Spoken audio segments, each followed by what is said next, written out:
Morning Bengaluru, good morning Karnataka. Welcome to travel along with us. ನಮ್ಮ ಜೊತೆ sports ಅಪ್ಡೇಟ್ಗಾಗಿ travel ಮಾಡಿ, ನಮ್ಮ ಚಾನಲನ್ನು ಸಪೋರ್ಟ್ ಮಾಡಿ. Thank you friends. ಬನ್ನಿ ವಿಡಿಯೋ ಒಳಗೆ ಹೋಗ್ಬಿಡೋಣ.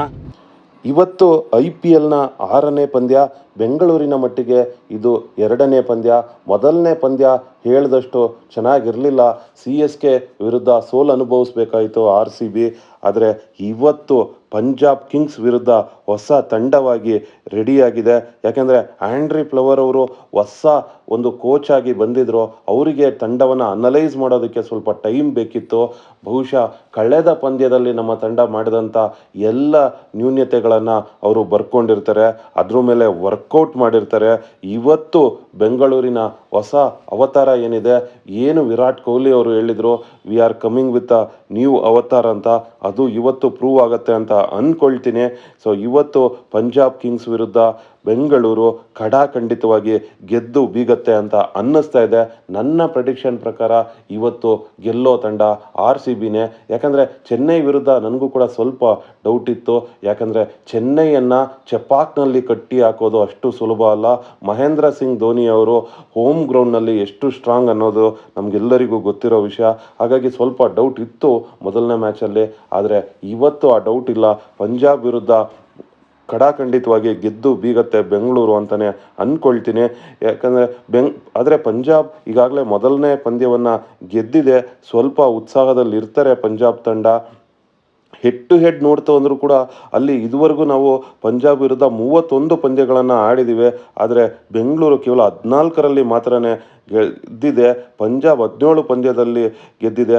ಈ ಅಂಕಿಅಂಶಗಳನ್ನು ನೋಡಿದಾಗ ಸ್ವಲ್ಪ ಆಶ್ಚರ್ಯ ಅನಿಸುತ್ತೆ. ಪಂಜಾಬ್ ಅವರು ಕೂಡ ಇದುವರೆಗಿನ IPLನಲ್ಲಿ ಅಷ್ಟೊಂದು ಒಳ್ಳೆಯ ಒಂದು ಪರ್ಫಾರ್ಮೆನ್ಸನ್ನು ನೋಡಿಲ್ಲ. ಆದರೆ ಹೆಡ್ ಟು ಹೆಡ್ನಲ್ಲಿ ನಾವು ಪಂಜಾಬ್ಗಿಂತಲೂ ಕೆಳಗಿದ್ದೀವ ಅಂತ ಅಂದ್ಕೊಂಡ್ರೆ ಎಷ್ಟೊಂದು ಸಾಧನೆಗಳನ್ನು ಮಾಡಿದೆ ಬೆಂಗಳೂರು. ಹೈಯೆಸ್ಟ್ ಸ್ಕೋರ್ ಅಂತ ಬಂದಾಗ ಅಲ್ಲಿ ಸಾಕಷ್ಟು ಬೆಂಗಳೂರು ಮುಂದಿದೆ. ಹಾಗೆ ಕ್ರಿಸ್ ಗೇಲ್ ಅವರು ಸಿಕ್ಸರ್ಗಳ ಸುರಿಮಳೆಯನ್ನೇ ಸುರಿಸ್ತಾ ಇದ್ರು, ಹೈಯೆಸ್ಟ್ ರನ್ಗಳನ್ನು ಗಳಿಸಿದ್ರು. ಆ ರೀತಿ AB ಡಿವಿಲಿಯರ್ಸ್ ಅವರು ಒಂದು ಕಡೆ ಸಾಧನೆಗಳನ್ನು ಮಾಡ್ತಾ ಬರ್ತಾ ಇದ್ರು. ವಿರಾಟ್ ಕೊಹ್ಲಿ ಅವರು ಬೆಂಗಳೂರು ತಂಡದಲ್ಲಿದ್ದರು. ಸೊ ಇವೆಲ್ಲವುಗಳನ್ನು ಹೊರತುಪಡಿಸಿ ಕೂಡ ಅಂಕಿ ಅಂಶಗಳನ್ನು ತೆಗೆದು ನೋಡಿದಾಗ, ಹೆಡ್ ಟು ಹೆಡ್ ಮ್ಯಾಚಸ್ ಅಂತ ನೋಡಿದಾಗ ನಾವು ಬಹಳ ತಂಡಗಳಿಗಿಂತನೂ ಕಮ್ಮಿ ಇದ್ದೀವಿ. ಚೆನ್ನೈ ನೋಡಿದ್ರೆ ನಮ್ಮ ಮೇಲೆ 20 ಮ್ಯಾಚ್ಗಳನ್ನು ಗೆದ್ದಿದ್ರೆ ನಾವು ಚೆನ್ನೈ ಮೇಲೆ ಗೆದ್ದಿರೋದು ಕೇವಲ 10 ಪಂದ್ಯಗಳನ್ನಷ್ಟೇ. ಅದರಲ್ಲೂ ಚಪಾಕ್ನಲ್ಲಿ ಚೆನ್ನೈ ಸಾಕಷ್ಟು ಉತ್ತಮ ಒಂದು ಸ್ಥಿತಿಯನ್ನು ಹೊಂದಿತ್ತು. ನೋಡೋಣ, ಪಂಜಾಬ್ ಇವತ್ತು ನಮ್ಮ ಹೋಮ್ ಗ್ರೌಂಡ್ನಲ್ಲಿ ಮ್ಯಾಚ್ ನಡೀತಾ ಇದೆ. ಅದು ಚಿನ್ನಸ್ವಾಮಿ ಸ್ಟೇಡಿಯಂನಲ್ಲಿ ಮ್ಯಾಚ್ ನಡೀತಾ ಇದೆ. ಹಾಗಾಗಿ ಯಾವಾಗಲೂ ಬೆಂಗಳೂರು ಚಿನ್ನಸ್ವಾಮಿ ಸ್ಟೇಡಿಯಂನಲ್ಲಿ ಸಾಕಷ್ಟು ಸಾಧನೆಗಳನ್ನು ಮಾಡಿದೆ, ಸಾಕಷ್ಟು ರೆಕಾರ್ಡ್ಗಳನ್ನು ಬರೆದಿದೆ. ಆ ರೆಕಾರ್ಡನ್ನು ಇವತ್ತು ಕಂಟಿನ್ಯೂ ಮಾಡುತ್ತಾ. ಯಾಕಂದರೆ ನಾವು ಕಳೆದ ಪಂದ್ಯದಲ್ಲಿ ನಾವು ಏನೆಲ್ಲ ವೀಕ್ ಅಂತ ಅಂದ್ಕೊಂಡಿದ್ವಿ, ಅಲ್ಲಿ ಬೆಂಗಳೂರು ಒಂದು ಸ್ವಲ್ಪ ಒಳ್ಳೆ ಪರ್ಫಾರ್ಮೆನ್ಸನ್ನೇ ಮಾಡಿತ್ತು. ಮಿಡಲ್ ಆರ್ಡರ್ ಅಷ್ಟೊಂದು ಸ್ಟ್ರಾಂಗ್ ಇಲ್ಲ ಅಂತ ಅಂದ್ಕೊಂಡಿದ್ವಿ. ಆದರೆ ರಜತ್ ಪಟಿದಾರ್ ಮತ್ತು ದಿನೇಶ್ ಕಾರ್ತಿಕ್ ಇಬ್ಬರು ಸೇರಿ ಇಲ್ಲ, ಮಿಡಲ್ ಆರ್ಡರ್ ಸ್ಟ್ರಾಂಗ್ ಇದೆ ಅನ್ನುವಂಥ ಸಂದೇಶವನ್ನು ಕೋಚ್ಗೆ ರವಾನೆ ಮಾಡಿದ್ದಾರೆ, ಫ್ಯಾನ್ಸ್ಗೂ ಕೂಡ ರವಾನೆ ಮಾಡಿದ್ದಾರೆ. ಯಾಕೆಂದರೆ ರಜತ್ ಪಟಿದಾರ್ ಮತ್ತು ದಿನೇಶ್ ಕಾರ್ತಿಕ್ ಅವರು ತಂಡವನ್ನು ಒಂದು ನಿಜಕ್ಕೂ ಆಘಾತದಿಂದ ಪಾರು ಮಾಡಿದರು. ಚೆನ್ನೈ ವಿರುದ್ಧ ಗೆಲುವಿನ ಸ್ಥಿತಿಗೆ ತಂದು ನಿಲ್ಲಿಸಿದ್ರು ಅಂದರೆ ತಪ್ಪಾಗೋದಿಲ್ಲ.